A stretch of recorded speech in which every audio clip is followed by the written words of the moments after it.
Welcome back, Screen Crush. I'm Arey, and this is all of the Easter eggs, references, and little things that you might have missed in House of the Dragon Episode 10. So let's break this episode down. In our last Easter egg video, we broke down the opening credits, which have changed significantly since Episode 1, adding in all of the children of Alicent and Rhaenyra. The episode opens with Luke looking at the table map of the Seven Kingdoms, where Jace was struggling to learn Valyrian just a couple episodes ago. Now, just as Jace has trouble with Valyrian, Luke claims that he gets seasick and shouldn't be heir to the driftmark. Both boys are struggling because they have that strong blood in their veins. Now, this table is called the Painted Table. It was made by Aegon the Conqueror, and it's where he planned his conquest of the Seven Kingdoms. Now, in the book, it was 50 feet long, so it's been shortened a bit for the show. We also saw both Stannis and Daenerys plan their wars around a similar table, but it was in a different room in Dragonstone. It could be that they moved this table to a room with a better view, or maybe this table will symbolically be destroyed during this series. Luke begins this episode by touching the island of Driftmark, a symbol that he's not sure of himself. He says that he'll ruin everything, and by the end of the episode, he proves himself right. He was ill-equipped to make a speech to Boris Baratheon,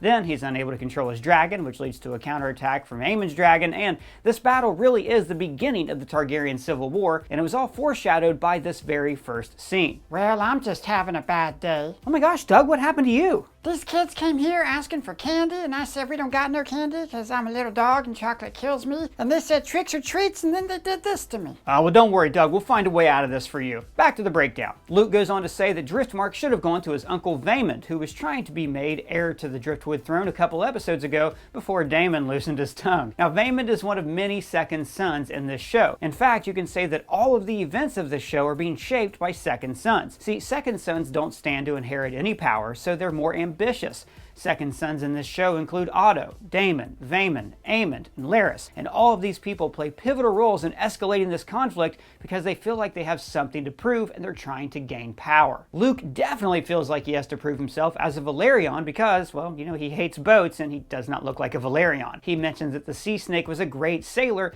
and actually this is how he made his fortune. The Sea Snake made 7 legendary voyages across Essos that made him one of the wealthiest men in the Seven Kingdoms. We can actually see monuments to his voyages in Driftmark here. Now, this scene with Rhaenyra and Luke is very tender, as she tries to be the same guiding hand for him that her dad was for her. You know, she says that she was also unsure of herself. Luke says that he's not perfect like her, which is very sweet. We've seen Rhaenyra since she was his age, so we know that she is far from perfect and has made her own mistakes. Then Rhaenys arrives from King's Landing and drops the news of Episode 9. She says the king died 2 or 3 days ago, and in the book, they actually left him to rot for a fortnight until the smell was unbearable. Now, immediately, Daemon assumes that they killed his brother, and this shock sends Rhaenyra into early labor. Hey, how come Rhaenyra didn't just Dracarys the whole family? She could have ended the war right there. I think that she didn't want to be a kinslayer, and also I think that she would rather her whole family just stay out of this whole war. Aw, Doug, those kids keep pranking you? How did you know? Well, we'll find some way to make them respect you. Wait, I got it. We could get you a certificate from Established Titles. They're the sponsor of this video. Established Titles is a fun novelty gift that allows you to purchase 1 square foot of land in Scotland, which makes you a Scottish landowner, and according to Scottish custom, this allows you to have the title of Lord or Lady. My own land is in a private nature reserve in Edelston, and my purchase helps to preserve their woodlands. See, that's the really cool thing about this certification. It's not just a novelty gift, it also helps protect the woodlands of Scotland. With every order, Established Titles plants trees all over the world through their charity partners One Tree Planted and Trees for the Future. You get this certificate with an official crest and a unique plot number so you can see the exact location of your land, and then you would be allowed to change your name to Lord or Lady. It also makes for a really fun last-minute gift. I mean, just look at some of these reactions. Lord Joel Green. Yes! Lord Kenneth Delane Albert. All right. Hey, look at that. You will be calling me Lord! Established Titles is actually running a massive early Black Friday sale right now. Plus, if you use the code ScreenCrush, you get an additional 10% off. And the first 200 people purchased into Title Pack using my link in the description will effectively be next to my plot or within walking distance. So, depending on how many people want to be a Lord or Lady, we can have our own little ScreenCrush kingdom. So, go to establishedtitles.com/ScreenCrush to get your gifts now and help support the channel. So maybe, Doug, being a Lord will help these kids respect you. Let's do it. Back to the Easter eggs. politics. So Daemon begins to plan a war while Rhaenyra is in the middle of another bloody struggle, childbirth. Rhaenyra's labor is intercut with flashes of a dragon, and there's a few ways to interpret this. Friday, we put out a video that explained how the Targaryens are able to control the magic that was tied to Aegon's prophecy in the Long Night, and when they stopped fighting for that cause, the magic of the dragons kind of withered away. So you could read these visions as the blood of the dragon being angry at the Targaryens and forcing a miscarriage. Now in the books, she gives birth to a malformed baby with scales and a tail, which is actually how the witch Miri described Daenerys' baby in Game of Thrones. In fact, the book claims that Rhaenyra was yelling, "Get this monster out of me," but the show has her yelling, "Get out" to the midwives. But remember, the book is written based on accounts of unreliable narrators, so it's interesting to see the details that the show chooses to change. Now the stillbirth scene is brutal, so brutal we can't show much of it or we get demonetized. And it's also very reminiscent of Melisandre giving birth to a shadow baby in Game of Thrones Season 2. Now by the end of this, Rhaenyra is covered in blood,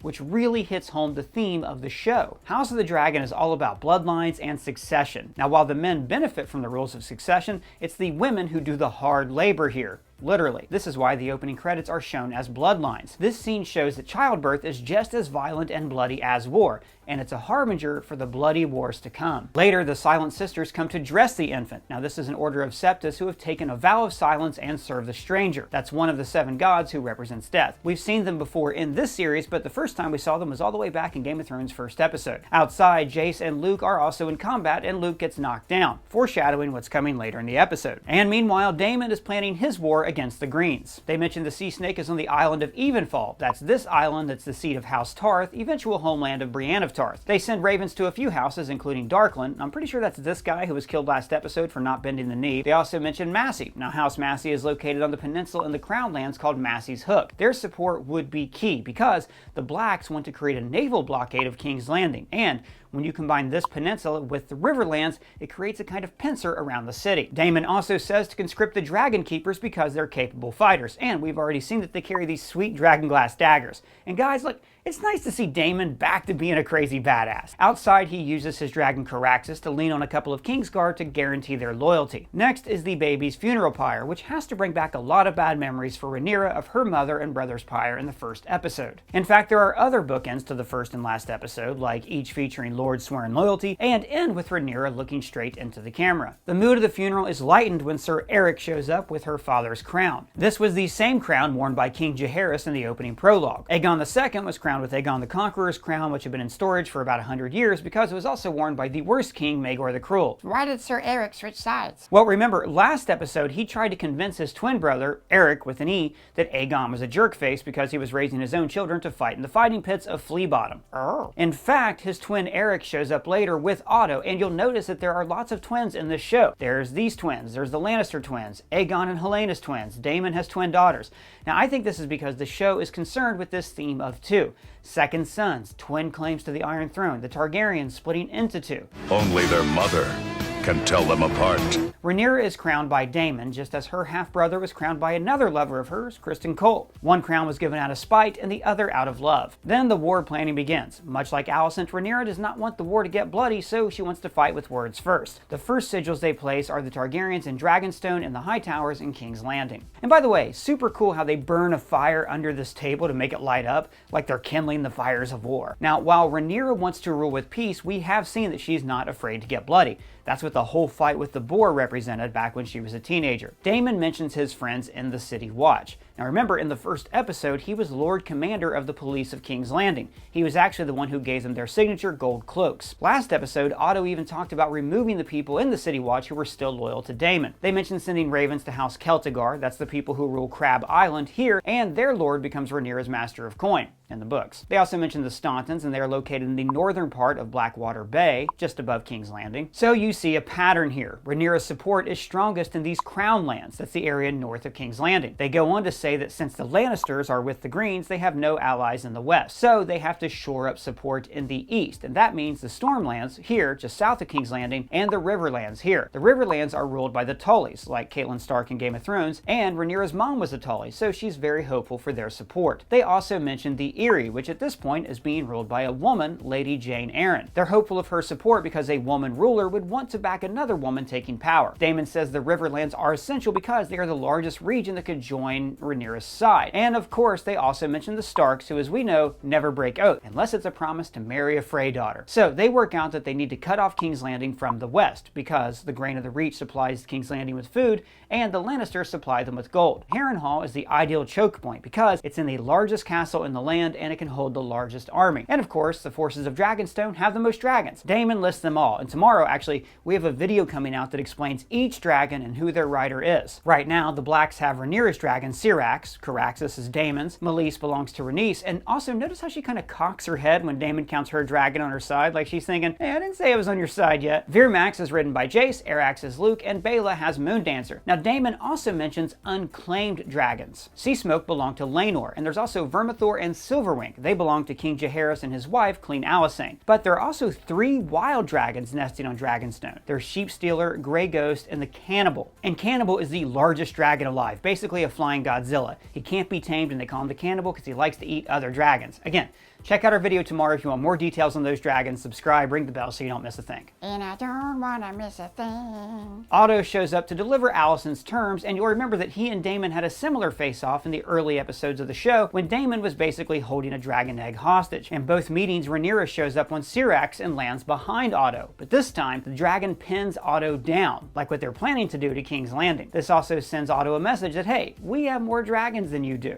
I have an army. We have a Hulk. Otto also name drops the great houses Stark, Tully, and Baratheon, all the houses on the fence that he knows Rhaenyra needs on her side. He gives her a page from a book, and it's actually the same book that Alicent and Rhaenyra were reading in the first episode. It's from the book 10,000 Ships, about the warrior queen Nymeria, who actually Arya named her direwolf after. Basically, Nymeria led her people to Dorne, and afterwards burned all 10,000 of their ships so they couldn't leave, and her sacrifice allowed them to stay and build the kingdom of Dorne. So by giving her this page, Alicent is reminding her friend that Nymeria led her people to stay together by sacrificing her naval power, like how Rhaenyra could give up her crown to hold the people of Westeros together. Also, Alicent ripped out this page in episode 1 so her friend would remember this story. Daemon tells Otto where to stick his offer, but the message does seem to soften Rhaenyra's heart. She says she doesn't want to be the queen of Ash and Bone, and a century or so later, Daenerys would say that she didn't want to be queen of the Ashes before she became Queen of the Ashes. Now, one of the most important symbolic scenes in the entire series is when Rhaenyra tells Daemon about the Song of Ice and Fire. She tries to tell him that this is the true Targaryen mission, that this is where their power comes from, and then he chokes her to show that force is the only true power. Daemon says they are only strong because they have dragons. And as we theorized in our Why the Dragons Died video, the only reason the Targaryens control the dragons is because they need to fulfill this prophecy and stop the Long Night. So Daemon, like the Greens, thinks that the Iron Throne is just there for the sake of power itself, and that it doesn't actually serve a higher purpose. Rhaenys finally confronts her husband over abandoning her for years while she was grieving their children, and they realize that they have to support Rhaenyra or their grandchildren will never be safe. So Corlys is all in on Team Rhaenyra and reveals that the Stepstones are finally conquered, and that his fleet controls the Narrow Sea. The Triarchy, the alliance of 3 cities of Essos, has basically fallen apart due to infighting. They were ruled by a council of like 40 people, so this was inevitable. So now Rhaenyra controls the largest fleet around. So I'm betting that next season, Otto will likely send ravens to the Red Kraken on Pike to try to get House Greyjoy on his side. The Valyrians even left a garrison on the Stepstones, like Rhaenyra suggested on the Small Council a few episodes ago. Now they want to seize control of the Gullet, that's the large area that feeds into Blackwater Bay just outside of King's Landing. Meanwhile, Rhaenyra sends her boys off to deliver messages and makes them promise not to fight. No fighting.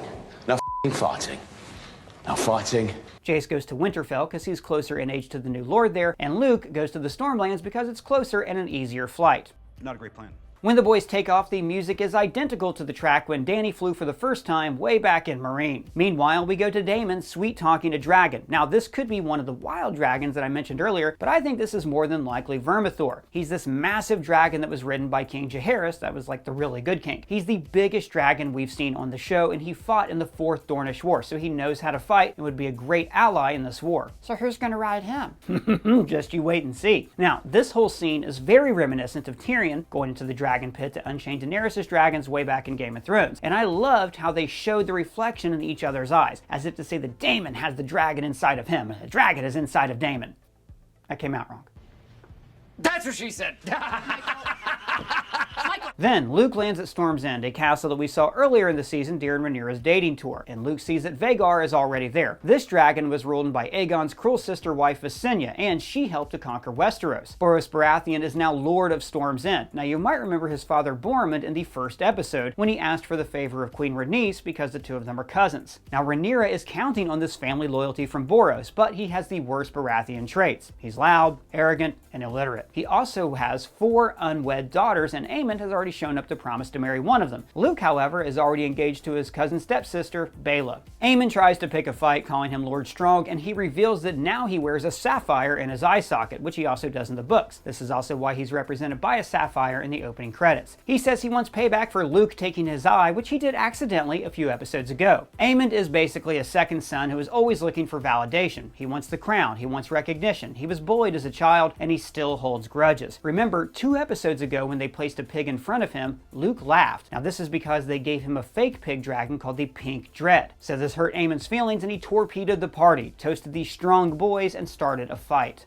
This fight is why Rhaenyra went to Dragonstone, so she wasn't there when her dad died, which led to the Green Council stealing her crown. So really, everything is Aemond's fault, and here he just can't let it go. He wants to scare his cousin, so he chases him down. Now I liked how Luke flew into the canyon to avoid the larger dragon, kind of like the Millennium Falcon or the Sea Duck. Also, this brief flash where we can see how freaking huge Vhagar is compared to Arey, it's a great shot. Now during this flight, both boys lose control of their dragons, and they both shout, "Serve me," to their separate beasts. Now this is very, very, very important. It goes back to what Viserys told Rhaenyra, that the idea that they control the dragons is an illusion. And look what happens here. Arey gets scared and attacks the bigger dragon, and Vhagar responds in kind. It's a testament to the power of fear, and how fear leads to misunderstandings that escalate into war. Afterwards, Aemond is in shock. He's a lot like Joffrey in this moment, another arrogant boy who killed on a whim and started a war. What have I done?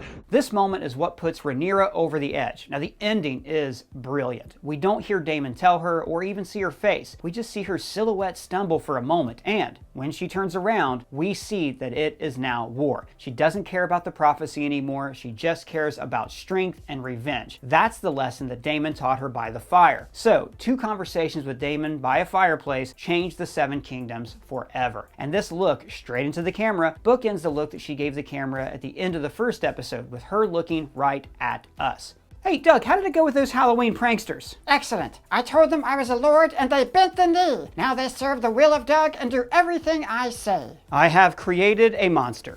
Well, that's all the Easter eggs we found, but if you found any, let me know in the comments below, or you can @ me on Twitter. And if it's your first time here, please subscribe, smash that bell for alerts. For ScreenCrush, I'm Ryan Arey.